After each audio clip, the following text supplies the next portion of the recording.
Hello students, तो आज हम पढ़ने वाले हैं ह्यूमन डाइजेस्टिव सिस्टम, वो भी एक बहुत सिंपल से फ्लो चार्ट से। अब बात करते हैं कि what is human digestive system, digestion होता क्या है। तो डाइजेशन का मतलब है कोई भी कॉम्प्लेक्स सब्सटेंस जो हम खा रहे हैं उसे सिंपलर सब्सटेंसेस में तोड़ देना। जो ऐसे सिंपलर सब्सटेंसेस में तोड़ना जिसको हमारी सेल यूटिलाइज कर पाए, उससे एनर्जी ले पाए। तो ह्यूमन डाइजेस्टिव सिस्टम, सबसे पहली बात करते हैं यहाँ पर एलिमेंट्री कैनाल की। तो एलिमेंट्री कैनाल होती क्या है? एलिमेंट्री कैनाल एक लंबी सी ट्यूब है जो हमारे माउथ से एक्सटेंड होती हुई कहां तक जाती है? एनस तक। तो एलिमेंट्री कैनाल एक ट्यूब हो जाएगी जो माउथ से शुरू होती है और एनस पे जाके खत्म होती है। तो एलिमेंट्री कैनाल के डिफरेंट पार्ट्स हैं और डिफरेंट पार्ट्स के डिफरेंट फंक्शन है। जैसे कि एलिमेंट्री कैनाल का फर्स्ट पार्ट हम पढ़ेंगे माउथ, सेकंड पे आ जाएगा हमारा इसोफेगस, थर्ड पे स्टोमक और फोर्थ पे स्मॉल इंटेस्टाइन, फिर लार्ज इंटेस्टाइन और लास्ट हो जाएगा हमारा एनस। तो शुरू करते हैं माउथ से। कोई भी कॉम्प्लेक्स सब्सटेंस जब हमने खाया तो माउथ में हो गया। अब माउथ के अंदर था टीथ, टंग और सेलिवरी ग्लैंड थे। तो टीथ और टंग ने उस कॉम्प्लेक्स सब्सटेंस के छोटे छोटे पार्टिकल्स बना दिए, उसे छोटे छोटे पार्टिकल्स में तोड़ दिया। अब सेलिवरी ग्लैंड ने बनाया सलाइवा, और सलाइवा के अंदर होता है हमारा एक एंजाइम जिसका नाम है सेलिवरी अमाइलेज। यहां पर लिखा हुआ है उसका नाम है सेलिवरी अमाइलेज। अब इस सेलिवरी अमाइलेज ने करना क्या होता है? ये सेलिवरी अमाइलेज जो होता है ये हमारे कॉम्प्लेक्स शुगर जैसे कि स्टार्च, उन्हें ब्रेक डाउन करके सिंपलर शुगर्स में तोड़ देता है। कॉम्प्लेक्स शुगर जैसे कि कोई स्टार्च है उसे ब्रेक डाउन करके सिंपलर शुगर्स में तोड़ देता है। कौन? Salivary amylase. ठीक है, जो हमारे माउथ में होता है, माउथ मतलब बकल कैविटी के अंदर। अब वो जो हमारा माउथ के अंदर जो भी हमारा कॉम्प्लेक्स सब्सटेंस टूट के छोटे छोटे पार्टिकल्स बन गए हैं, उन छोटे छोटे पार्टिकल्स को बोलते हैं बोलस, जो सलाइवा के साथ मिक्स होकर बन चुका है। अब वो जाता है इसोफेगस, इसोफेगस से वो मूव होता है हमारा स्टोमक में। अब बात करते हैं इसोफेगस। इसोफेगस से जो मूवमेंट हो रही है स्टोमक तक, वो कैसे हो रही है? उस मूवमेंट का एक नाम है पेरिस्टाल्टिक मूवमेंट। अब इस पेरिस्टाल्टिक मूवमेंट पे समझते हैं कि हमारा जो एलिमेंट्री कैनाल है, जो इसकी लिनिंग है उस पे होती है मसल्स। एलिमेंट्री कैनाल, जो पूरी एलिमेंट्री कैनाल है उसकी लिनिंग पे होती है मसल्स, और ये मसल्स रिदमिकली कॉन्ट्रैक्ट और रिदमिकली रिलैक्स करती रहती है। ये कॉन्ट्रैक्ट करती है रिदमिकली, और यही कॉन्ट्रैक्शन और रिलैक्शन, और ये कॉन्ट्रैक्शन और रिलैक्शन के ही प्रोसेस को क्या बोलते हैं? Peristaltic movement. और इस मूवमेंट की वजह से ही फूड आगे मूव हो पाता है। तो इसी मूवमेंट की वजह से, इसी पेरिस्टाल्टिक मूवमेंट की वजह से जो फूड हमारा माउथ से आ रहा था वो इसोफेगस मतलब फूड पाइप से होता हुआ जाता है अब स्टोमक के अंदर। अब स्टोमक की बात करें तो स्टोमक की जो वॉल होती है उन पे होते हैं हमारे गैस्ट्रिक ग्लैंड्स। अब वो गैस्ट्रिक ग्लैंड जो होते हैं वो तीन चीजें बनाते हैं: HCl hydrochloric acid, HCl hydrochloric acid, second pepsin, और थर्ड म्यूकस वो बनाते हैं। हाइड्रोक्लोरिक एसिड के तीन फंक्शन होते हैं। पहला फंक्शन इसका होता है एसिडिक मीडियम क्रिएट करना। ठीक है, एसिड है तो एसिडिक मीडियम क्रिएट करेगा फर्स्ट। सेकंड, पेप्सिन जो हमारा एक एंजाइम है उसे एक्टिवेट भी यही कराता है हाइड्रोक्लोरिक एसिड। तीसरा इसका काम होता है जो भी हमने खाना खाया, हो सकता है बाय चांस उसके अंदर कोई बैक्टीरियाज हैं तो उन बैक्टीरिया को भी ये किल करता है। तो हाइड्रोक्लोरिक एसिड के ये तीन फंक्शन हो गए। ऐसी पेप्सिन की बात करें तो पेप्सिन को एक्टिवेट करवा दिया था हाइड्रोक्लोरिक एसिड ने। उसके बाद पेप्सिन क्या करता है? प्रोटीन का डाइजेशन करता है, डाइजेस्ट करता है प्रोटीन को। थर्ड आता है म्यूकस पे। तो स्टोमक के अंदर इतना सारा एसिड है तो स्टोमक की इनर लिनिंग पे डैमेज हो सकता है, तो उस डैमेज से प्रोटेक्ट करने के लिए म्यूकस होता है।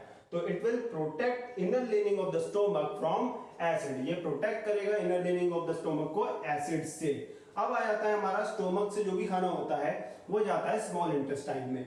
अब स्मॉल इंटेस्टाइन की बात करें तो एलिमेंट्री कैनाल का सबसे लॉन्गेस्ट पार्ट जो होता है वही होता है स्मॉल इंटेस्टाइन। अब स्मॉल इंटेस्टाइन की बात करें तो स्मॉल इंटेस्टाइन की जो लेंथ होती है वो सब के अंदर सेम नहीं होती। सब के अंदर मतलब हर्बीवोर्स और दूसरा ले ले कार्निवोर्स। तो हर्बीवोर्स की जो स्मॉल इंटेस्टाइन है वो थोड़ी लंबे साइज की होती है इन कंपैरिजन टू कार्निवोर्स। अब इसका रीजन भी समझते हैं। हर्बीवोर्स जो होते हैं वो प्लांट्स खाते हैं। अब प्लांट्स की बात करें तो प्लांट के पास होती है सेल वॉल, और सेल वॉल में होता है सेलुलोज। अब सेलुलोज को डाइजेस्ट करना इजी नहीं होता है, इसी वजह से स्मॉल इंटेस्टाइन की लेंथ जो होती है हर्बीवोर्स के अंदर बड़ी होती है, जिससे कि डाइजेशन, क्योंकि सेलुलोज के डाइजेशन थोड़ा समय लगता है, इसी वजह से उनकी स्मॉल इंटेस्टाइन की लेंथ क्या होगी? बड़ी होगी। किसके अंदर? हर्बीवोर्स के अंदर। अब बात करते हैं कार्निवोर्स की। तो कार्निवोर्स खाते हैं मीट, और मीट का डाइजेशन होता है बहुत ज्यादा easy in comparison to date cellulose. तो इसी वजह से कार्निवोर के अंदर जब वो मीट खाते हैं तो डाइजेशन आसान है, इसी वजह से स्मॉल इंटेस्टाइन की लेंथ उनमें होती है छोटी। तो याद रखना हर्बीवोर्स की स्मॉल इंटेस्टाइन की लेंथ ज्यादा होगी कार्निवोर्स के मुकाबले। रीजन क्या दोगे? रीजन यही दोगे क्योंकि हर्बीवोर्स प्लांट खाते हैं जिसमें सेल्यूलोज होता है, उसको डाइजेस्ट करना होता है डिफिकल्ट, पर कार्निवोर्स खाते हैं हमारे मीट और जिसे डाइजेस्ट करना होता है इजी। अब स्मॉल इंटेस्टाइन की बात करें तो ये लॉन्गेस्ट पार्ट तो होता है, पर ये बहुत छोटी सी जगह पे अरेंज्ड रहता है। क्यों? क्योंकि इसके अंदर मिलती है बहुत ही ज्यादा एक्सटेंसिव कॉइलिंग। तो वो तो होगी नॉर्मल सी बातें। अब आते हैं स्मॉल इंटेस्टाइन के अंदर होता क्या है। तो स्मॉल इंटेस्टाइन के अंदर होता है हमारा कंप्लीट डाइजेशन। कंप्लीट डाइजेशन किस किस का? कार्बोहाइड्रेट का, प्रोटीन का और फैट का। कार्बोहाइड्रेट, प्रोटीन और फैट पूरा कंप्लीटली डाइजेस्ट हो जाते हैं हमारे किसके अंदर? स्मॉल इंटेस्टाइन के अंदर। अब चलते हैं कि ये कैसे होते हैं। तो स्मॉल इंटेस्टाइन के अंदर दो जगह से सिक्रीशन आती है, एक आती है लीवर से और एक आती है पेनक्रियास से। तो लीवर की बात करें तो लीवर रिलीज करता है बाइल जूस, और लीवर ने जो बाइल जूस रिलीज करा है उसे स्टोर करता है गॉल ब्लैडर। गॉल ब्लैडर उस बाइल जूस को क्या करता है? स्टोर करता है। स्मॉल इंटेस्टाइन के अंदर सिक्रीशन कहां से आ रही है? लीवर से। लीवर ने क्या रिलीज किया? बाइल जूस, उसे स्टोर करा गॉल ब्लैडर ने, उसके बाद बाइल जूस पहुंचता है स्मॉल इंटेस्टाइन के अंदर। अब बाइल जूस तो पहुंच गया, पर बाइल जूस के काम क्या है, फंक्शन क्या है? तो बाइल जूस के दो फंक्शन होते हैं, यहां देख लो, यहां लिखे हैं alkaline medium for the pancreatic enzymes. जो हमारे पेनक्रियाटिक एंजाइम्स होते हैं ना, जो पेनक्रियास से आते हैं, उनको एसिडिक मीडियम नहीं चाहिए होता, क्योंकि खाना जो स्टोमक से आ रहा है वो एसिडिक मीडियम से आ रहा है, वो एसिडिक मीडियम में है। पर स्मॉल इंटेस्टाइन के अंदर जैसे ही आएगा, अंदर स्मॉल इंटेस्टाइन के अंदर में एसिडिक मीडियम की कोई जरूरत नहीं है, उसके अंदर चाहिए होता है अल्कलाइन मीडियम, क्योंकि पेनक्रियाटिक जूसेस अल्कलाइन मीडियम में ही काम करते हैं। तो बाइल जूस का काम ये होता है अल्कलाइन मीडियम क्रिएट करना, किसके लिए? पेनक्रियाटिक एंजाइम्स के लिए। एक काम हो गया बाइल जूस का ये। अब इसका दूसरा काम होता है फैट्स को इमल्सिफाई करना, मतलब emulsification of fats. Emulsification of fats ये करता है। अब इमल्सिफिकेशन ऑफ फैट होता क्या है? तो बड़े बड़े फैट ग्लोब्यूल्स को छोटे छोटे फैट ग्लोब्यूल्स में तोड़ना is known as emulsification of fat. यहां पर लिखा है larger fat globules to smaller fat globules. Emulsification of fat का मतलब है बड़े फैट ग्लोब्यूल्स को छोटे फैट ग्लोब्यूल्स में तोड़ देना। क्यों ये ऐसा करता है? क्योंकि हमारा एक फैट को डाइजेस्ट करने के लिए एंजाइम होती है लाइपेज, पर ये जो लाइपेज होती है ये लार्जर फैट ग्लोब्यूल्स पे वर्क नहीं करती, काम नहीं कर पाती, एफिशिएंटली काम नहीं कर पाती। तो इसके एफिशिएंट वर्क के लिए, लाइपेज के एफिशिएंट वर्क के लिए, कि अच्छे से फैट को तोड़ पाए, बाइल जूस क्या करता है? पहले ही बड़े बड़े फैट ग्लोब्यूल्स को छोटे छोटे में तोड़ देता है, जिससे कि लाइपेज इजीली फिर उन फैट्स को आगे जाके फैटी एसिड और ग्लाइसरॉल में तोड़ दे। इस पे भी आएंगे अभी। तो इसका दूसरा काम हो गया emulsification of fats, larger fat globules को स्मॉलर फैट ग्लोब्यूल्स में तोड़ना। तो बाइल जूस अब पहुंच गए स्मॉल इंटेस्टाइन पे। अब पेनक्रियास से भी हमारा कुछ आएगा स्मॉल इंटेस्टाइन में, जो कि है पेनक्रियाटिक जूस। अब पेनक्रियाटिक जूस के अंदर हमारे तीन एंजाइम होते हैं, एक होता है ट्रिप्सिन, एक होता है लाइपेज और एक होता है अमाइलेज। ट्रिप्सिन को एक्टिवेट करने के लिए चाहिए था हमारा अल्कलाइन मीडियम, जो बाइल ने क्रिएट कर दिया था। उसके बाद ट्रिप्सिन क्या करता है? प्रोटीन को डाइजेस्ट कर लेता है। जैसे पेप्सिन डाइजेस्ट करता था प्रोटीन को, ट्रिप्सिन भी डाइजेस्ट करता है प्रोटीन्स को। बाकी लाइपेज की बात करें तो लाइपेज की बात अभी हम कर चुके हैं। जो इमल्सिफाइड फैट्स हैं, मतलब जो छोटे फैट ग्लोब्यूल्स हैं, उन्हें ही बोलते हैं इमल्सिफाइड फैट्स। उन्हें ब्रेक डाउन करता है कौन? हमारा लाइपेज। इमल्सिफाइड फैट्स को ब्रेक डाउन करता है लाइपेज। फिर आता है अमाइलेज। अमाइलेज का काम है हमारा कार्बोहाइड्रेट्स का ब्रेक डाउन करना, कार्बोहाइड्रेट को तोड़ना। अब बाइल जूस आ चुका है स्मॉल इंटेस्टाइन के अंदर, पेनक्रियाटिक जूस आ चुका है स्मॉल इंटेस्टाइन के अंदर। अब स्मॉल इंटेस्टाइन की वॉल जो होती है, स्मॉल इंटेस्टाइन की वॉल जो होती है, वो भी कुछ इंटेस्टाइनल जूसेस सीक्रेट करती है।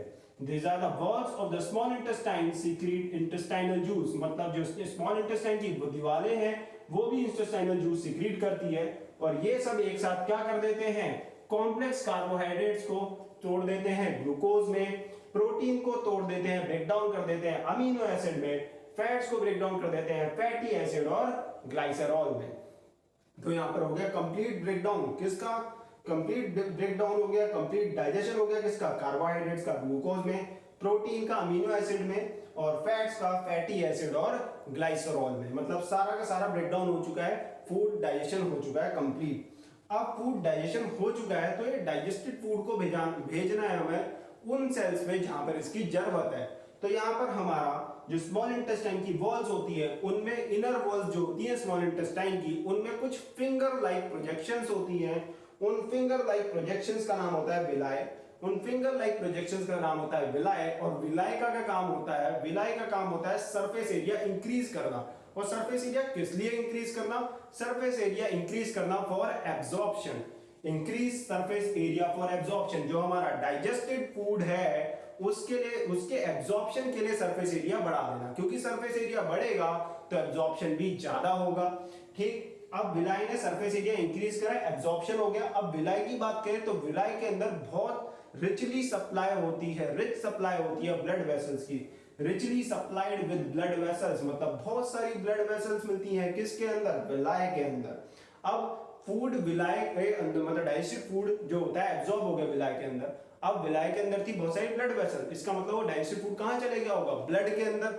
अब एक बार वो डाइजेस्टेड फूड ब्लड में चले गया तो हर एक ईच एंड एवरी सेल पे पहुंच जाएगा। तो ये richly supplied with blood vessels जो होता है इसे क्या कर देता है, ये एब्जॉर्ब फूड को ईच एंड एवरी सेल पे पहुंचा देता है जहां पर इसका यूज हो जाएगा, यूटिलाइजेशन हो जाएगा। तो ये हो गया absorption of the digested food, क्या से हुआ, विलाय से। अब फूड का एब्जॉर्प्शन हो चुका है, मतलब डाइजेस्टेड फूड जो काम का था वो तो एब्जॉर्ब हो चुका है। तो अब क्या रह जाएगा, अनएब्जॉर्ब्ड फूड। वो अनअब्जॉर्ब्ड फूड जो होगा स्मॉल इंटेस्टाइन के अंदर ही होगा, क्योंकि एब्जॉर्ब वाला तो सेल पे पहुंच गया है सारा। तो वो जो अनअब्जॉर्ब्ड फूड रहता है वो पहुंच जाता है हमारा लार्ज इंटेस्टाइन में। कहां पहुंच जाता है, लार्ज इंटेस्टाइन में। लार्ज इंटेस्टाइन के अंदर अब क्या होता है, लार्ज इंटेस्टाइन के अंदर बस सिंपल सा एक छोटा सा काम होता है। लार्ज इंटेस्टाइन की जो वॉल्स होती हैं वो उस अनएब्जॉर्ब्ड फूड में जितना भी वाटर होती है उसको एब्जॉर्ब कर लेती है। Walls absorb water from the unabsorbed food, जितना भी वाटर अनएब्जॉर्ब फूड के अंदर होगा वो सारा एब्जॉर्ब हो जाएगा लार्ज इंटेस्टाइन की वॉल के थ्रू। अब वो सॉलिड जो अनएब्जॉर्ब फूड है वो थोड़ा सॉलिडिफाई हो जाता है, जो कि रिमूव हो जाता है फ्रॉम द एनस, जो कि रिमूव हो जाता है फ्रॉम द एनस। और वो उसका जो रिमूवल होता है उसे रेगुलेट कौन करता है, वो होता है वहां पर एक एनल स्पिंचर, जिसको खुलने से हमारा क्या होता है, वो वेस्ट रिमूव हो जाएगा। तो ये हो गया हमारा पूरा ह्यूमन डाइजेस्टिव सिस्टम। अगर आपको इस फ्लो चार्ट का अगर इस फ्लो चार्ट को देखना है तो आप इसके स्क्रीनशॉट ले सकते हैं। बाकी ह्यूमन डाइजेस्टिव सिस्टम इतना ही था। अगर आपको समझ आया हो तो लाइक करें, शेयर करें और सब्सक्राइब करें। Thank you.